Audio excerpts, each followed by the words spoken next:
escena bellísima de la transfiguración. Nos presenta como dos viajes, ¿no? Dos itinerarios. Uno es el de Abraham, el otro el de Jesús, que va yendo hacia Jerusalén, un poco como símbolo del camino nuestro hacia la Pascua, hacia la Semana Santa. Lo interesante, primero Abraham, ¿no? Esta peregrinación, sal de tu tierra y de tu casa paterna a un lugar que yo te mostraré, dice, ¿no? Interesante, Abraham sale sin saber nada, sale sin entender nada. Un Dios que arranca seguridades, un Dios que quita los puntos de referencia, un Dios que nos desaloja de las madrigueras confortables. Dice la carta a los Hebreos, Abraham salió sin saber a dónde iba, ¿no? Pero sí colgado de una promesa, como es la vida nuestra. Tantas veces a lo largo de la vida nuestra hemos tenido que salir sin saber a dónde íbamos, en los pasos distintos de la vida, en las grandes opciones o cuando ha habido que decidir cosas en nuestra elección de vida, en nuestros trabajos, en las situaciones o en las circunstancias que la vida a veces de golpe, la vida nos dice, salí, deja la casa paterna, ponete en camino, ¿no? Y en el Evangelio es este Jesús que camina a Jerusalén, ¿no? En este tiempo litúrgico, el Señor, como a aquellos 3 discípulos, a nosotros también nos toma consigo, y dice el Evangelio, aquel lugar los llevó a un lugar apartado. Aun cuando nuestros compromisos, dice el Papa, nuestros compromisos diarios nos obliguen a permanecer allí donde nos encontramos habitualmente, viviendo una cotidianidad a menudo repetitiva, a veces aburrida, en Cuaresma se nos invita a subir a un monte elevado, junto con Jesús, para vivir con el pueblo santo de Dios una experiencia particular de ascesis, dice el Papa. Ascesis es ese trabajito interior de purificación, ¿no? La ascesis cuaresmal es un compromiso, dice el Papa, animado siempre por la gracia para superar nuestra falta de fe y nuestra resistencia a seguir a Jesús en el camino de la cruz. Era precisamente lo que necesitaba Pedro y los demás discípulos. Para profundizar nuestro conocimiento del Maestro y conociéndolo más, lo amemos y sirvamos, debemos también nosotros dejarnos conducir por Él a un lugar desierto y elevado, distanciándonos de lo cotidiano, distanciándonos a veces de las mediocridades y de nuestras vanidades, ¿no? Es necesario ponerse en camino en este tiempo, un camino que es cuesta arriba, un camino que requiere esfuerzo, sacrificio y concentración, ¿no?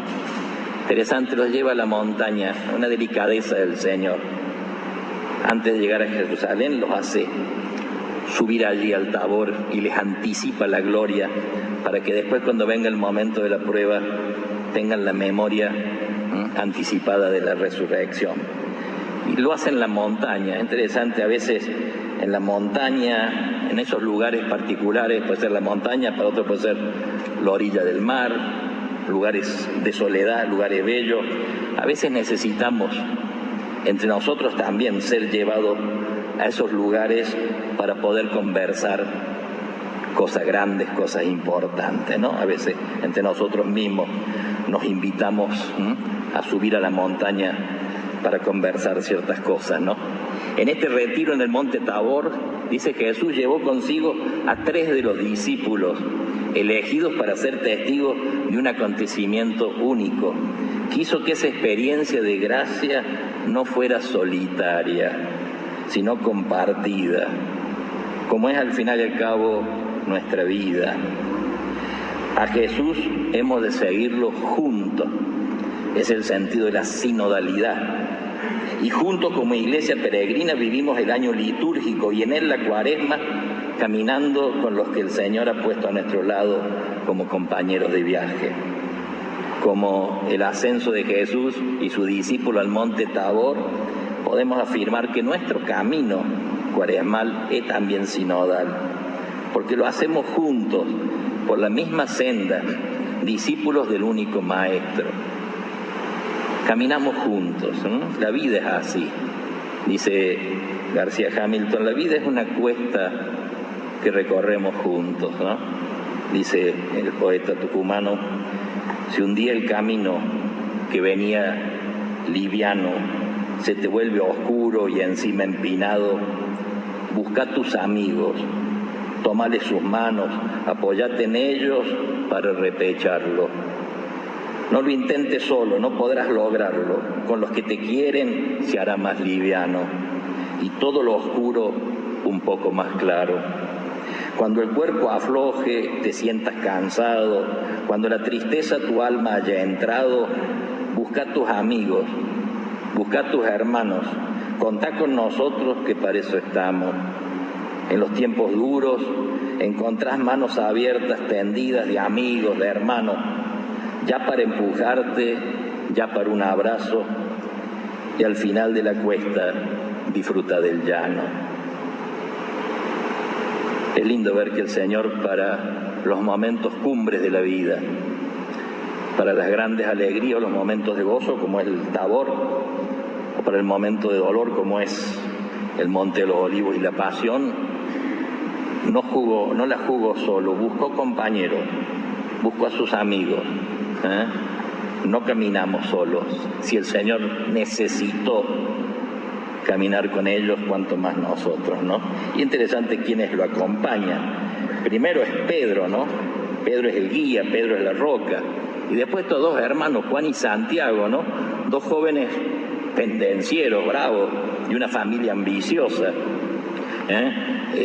Le llamaban Boanerges, los hermanitos Boanerges, que significa hijos del trueno, por lo tanto se ve que tenían su carácter, ¿no? Y lo confirma ese acontecimiento donde, saliendo una vez con Jesús de un pueblo donde habían anunciado, digamos así, el reino, el pueblo no les había hecho caso, la gente, entonces al salir, uno de estos dos hermanos le propone a Jesús, no nos hicieron caso, ¿querés que incendiemos el pueblo? Le dice, ¿no? O sea, se ve que no eran muy mansitos los muchachos, digamos así, ¿no?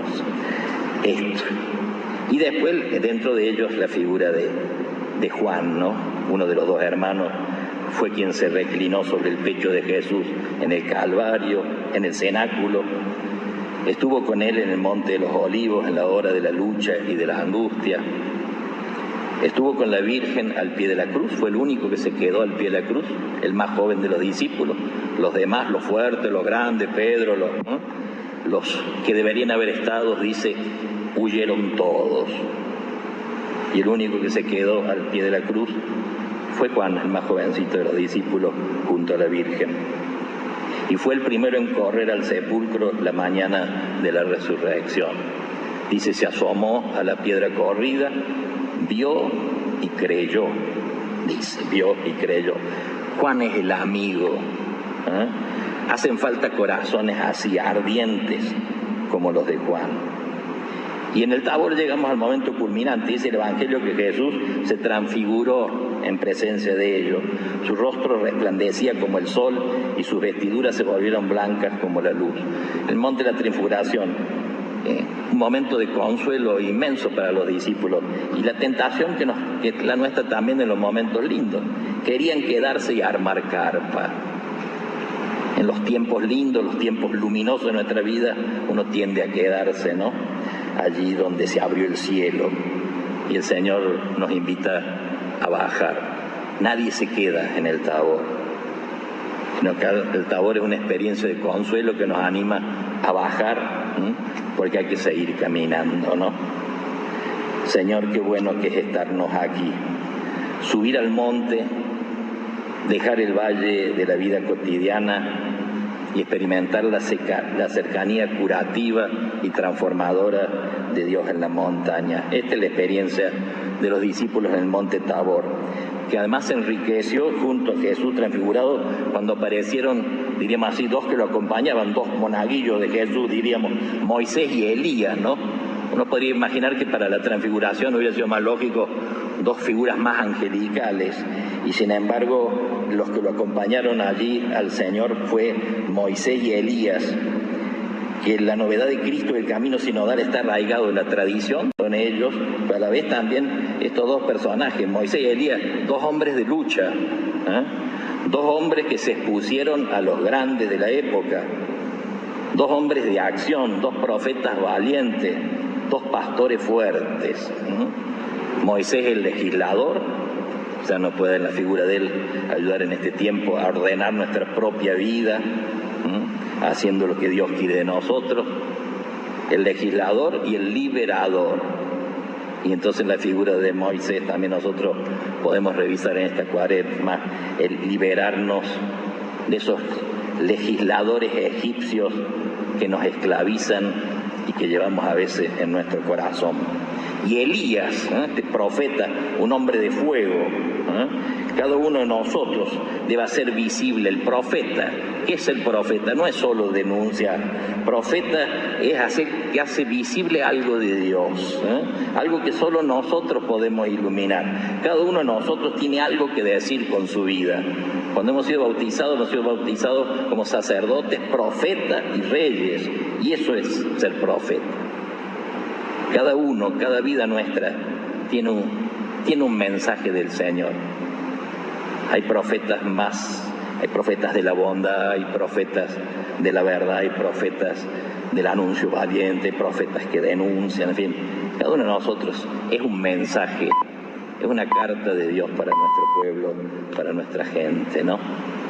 Y por otro lado, esta experiencia, esta nube, de golpe dice, bajo una nube, se oscureció todo, y a veces pasa en la vida. A veces lo vemos al Señor, a nuestra realidad muy claramente, pero a veces también baja la nube y perdemos de vista, nos enceguece, y entonces en esos momentos donde quedamos enceguecidos o no vemos, el desafío es escuchar. Queda solo la palabra. ¿Y qué cosa es lo que escuchan los discípulos? Escuchan, este es mi hijo muy amado, y agrega, escúchenlo, ¿no? Este es el imperativo que Dios Padre dirigió a los discípulos en el Tabor mientras contemplaban a Jesús transfigurado. La voz que se oye desde la nube dijo, escúchenlo. Por tanto, dice el Papa, la primera indicación es muy clara, escuchar a Jesús. Por tanto, la cuaresma es un tiempo de gracia en la medida en que escuchemos a aquel que nos habla. ¿Y cómo nos habla? Ante todo con la palabra de Dios, que la Iglesia nos ofrece en la liturgia, y si no podemos participar de la misa, dice el Papa, al menos que sepamos meditar cada día la lectura bíblica de cada día, incluso dice con la ayuda del Internet. Además de hablarnos en la Escritura, el Señor lo hace a través de nuestros hermanos y hermanas, especialmente en los rostros y en las historias de quienes necesitan ayuda. Y a la vez escucharnos unos a otros recíprocamente, digamos, ¿no? Al escuchar la voz del Padre, dice, los discípulos cayeron con el rostro en tierra, llenos de temor. Y Jesús se acercó y tocándolos, dice, les dijo, levántense, no tengan miedo. Cuando alzaron los ojos no vieron a nadie más que a Jesús solo. El Señor también nos dice a nosotros, levántense, no tengan miedo. Fíjense, estamos quizá en el momento más elevado, digamos así, más sublime de la espiritualidad, que es la transfiguración, y en ese momento el Señor tiene dos gestos muy humanos. Primero, elegirlos para que lo acompañen. Frente a la necesidad de no estar solito, busca a estos tres amigos. Y segundo, dice, acercándose a ellos, los tocó en el hombro y les dijo, levántense, no tengan miedo. Quizás nosotros también necesitemos en estos tiempos esta gracia, es decir, sentir que el Señor, primero, no desaprovechar ningún Tabor. Se dice que se llega bien a Jerusalén sin desperdiciar ningún Tabor, porque el Tabor nos da el consuelo que después en los tiempos de prueba nos dan la fuerza para superar las dificultades. También pedir la gracia de ser nosotros Tabor para los demás. Decía por allí algún autor, ¿qué soy para los demás? ¿Soy Tabor o soy un Getsemaní? Quien llega a nosotros se consuela, sale mejor que cuando llegó, o sale más angustiado, más triste, más solitario. Que nosotros, nuestra familia, nuestras comunidades sean realmente un Tabor para los demás. Este lugar, estamos en la Capilla de la Virgen Inmaculada Concepción del Hospital Ferreiro, o sea, un lugar, este lugar que gracias a Dios ha sido bellamente restaurado y se agradece este es un Tabor, es capilla de un hospital, por lo tanto, aquí suben, diríamos así, tantos donde vienen a renovar su esperanza, a poner el rostro de sus parientes enfermos que están aquí al lado. Aquí se viene a llorar, aquí se viene a renovar, digamos, la confianza en el Señor, aquí se viene a pedir perdón. Esta capilla de un modo especial, no única, ¿no? Uno puede pensar en tantas otras, pero una capilla de un hospital tiene mucho de Tabor, ¿tá? Y es una gracia muy honda. Pero como les decía, nadie se queda en el Tabor, hay que descender de la montaña. Y hay que, dice, bajaron transfigurados. Transfigurado significa de otra forma, con una imagen distinta. Es una palabra griega que se llama metamorfosis, suena feo, no es comer mucho metamorfosis, ¿no? Sino no es morfar mucho, sino metamorfosis significa cambiar de forma. ¿Cuál es la forma? La forma de Jesús. Bajaban, digamos así, iluminados por la persona del Señor, descender de la montaña. Que al volver a casa nosotros hoy día, los que visitan esta capilla, al bajar de aquí, podamos volver transfigurados, con esperanza, con ánimo, no desaprovechar los tabores de nuestra vida, pedir ser Tabor para los demás.